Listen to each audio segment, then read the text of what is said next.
It's time for the Moonshot Money Weekly Roundup, where Chase, Isaac, and Mike recap the investing week.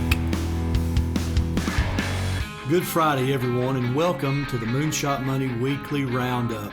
Along with Chase and Isaac Vickers, I'm Mike Vickers, and we're glad to have you along with us today, and we hope you've had a great week. It's Friday, January the 21st, 2022, and we're back for another weekly roundup. This is episode number 3.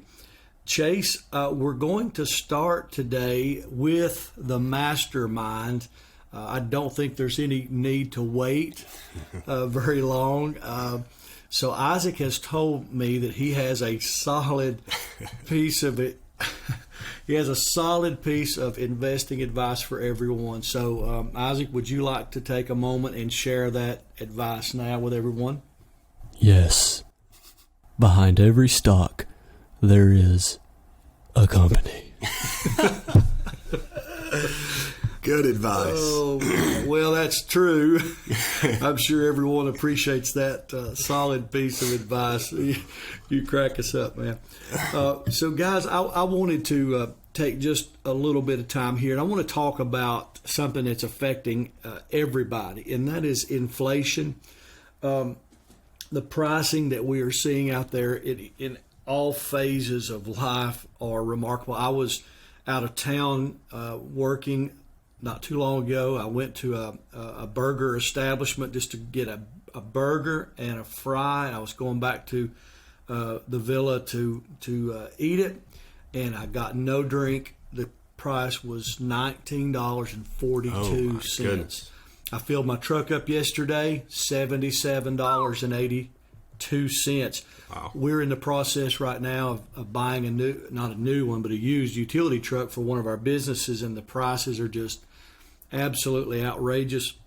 We done some remodeling in Hilton Head at our villa there. We remodeled 2 bathrooms, and we actually remodeled our master bath at home. So we're having to buy 3 separate glass enclosures for those 3 showers. $6,000 and change for 3 glass enclosures. Wow. It's really crazy. And the sad thing is, I don't see anything coming in the near term to turn any of this around. And having said that, we have to try to use inflation to our advantage somehow. And so that leads me to this. Fuel prices are way up. Oil prices are up. They're hitting, I think I saw the other day, 7-year highs. The projections are for those oil costs to continue to rise up until summer. And so I have bought Exxon and I've bought Chevron, and I'm going to watch the oil prices very carefully, because as the oil prices rise, those companies' stocks are going to rise. Also, Enbridge is a pipeline company. Natural gas and oil, they're a huge pipeline company. So I have bought those 3 companies. I'm going to ride those stock prices up until they top out, and in the meantime collect a very nice dividend from all 3 of these companies. Now, on the flip side of this, and this was the topic of our video from yesterday. Also, Chargepoint is the EV charging company, along with Blink Charging.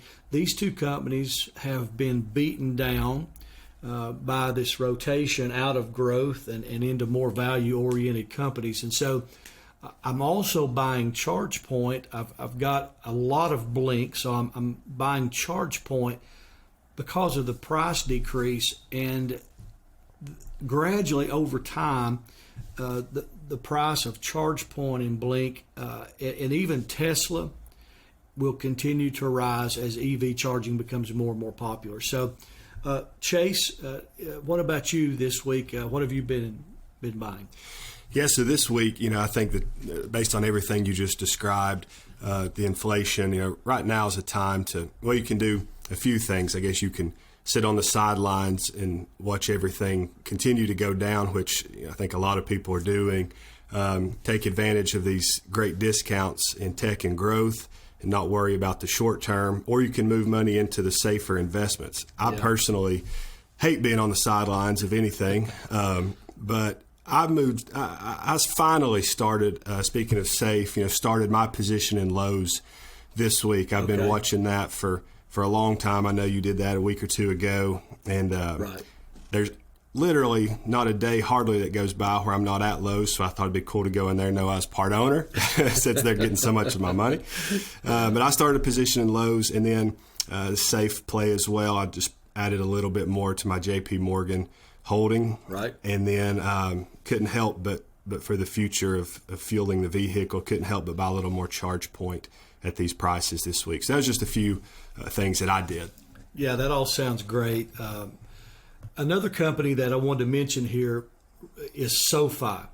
Sofi got their regulatory approval to become a bank holding company. Just got that. And this is a great, great story, and they have a great CEO, Anthony Noto. We've been following Sofi for a while. We've put out several videos about it. And so I bought more Sofi this week. It's a great, great buy, beaten down.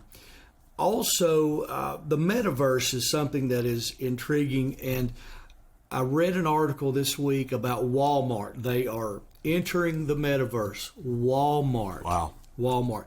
They just reported this week that they have plans to create their own cryptocurrency. Think about that. And NFTs from Walmart. They also applied for several new trademarks, and I think that indicates that they're going to try to sell virtual goods at Walmart.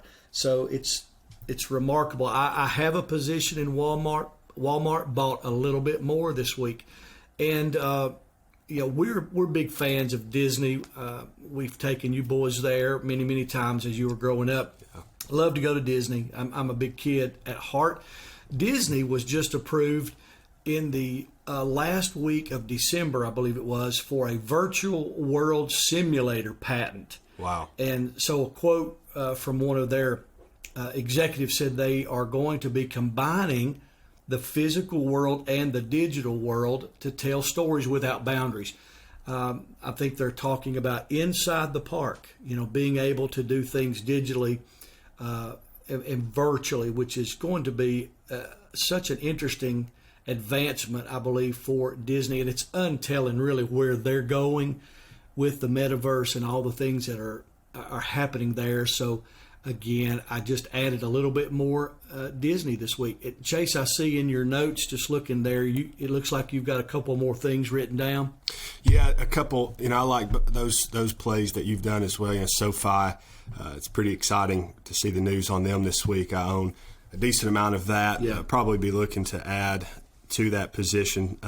Looking forward to watching the Super Bowl and seeing what they do with the stadium out there in California. Right. I have a little interesting play. Probably won't be incredibly long term, but for the way things are right now with oil prices, I have started a position this week in ERX, which is a 2x leverage energy sector. That's new. I just thought I would move a little money over there as the NASDAQ continues to fall, and my portfolio is very NASDAQ heavy. I thought I'd move some money into the energy sector, and then can't help hardly but every week to just buy a little bit more Ethereum. So I bought just here and there fractionally of some Ethereum this week. Yeah, that's great. That's great. Also, Tesla, those of you that follow them very closely, you know that they came out with another record delivery quarter for the fourth quarter of 2021. They're coming out with their earnings on the 26th. I believe that's next week. And the guidance is going to be, it's going to be interesting to see what that is. I'm hearing of price target increases from different companies. They're opening up their Berlin, Germany company this year. They're opening up the Austin, Texas. The delivery records, quarter after quarter, year after year, profits. I bought another share of Tesla yesterday. Nice. At $1,008. So excited about the future for Tesla. Are all minds clear, Isaac? Very clear. Okay. So on our way out the door, let me thank you for being with us. Hit that like and subscribe buttons so you'll never miss an episode. And hey, if you leave us a comment below, one of us will always respond to you. Have a great weekend, everybody.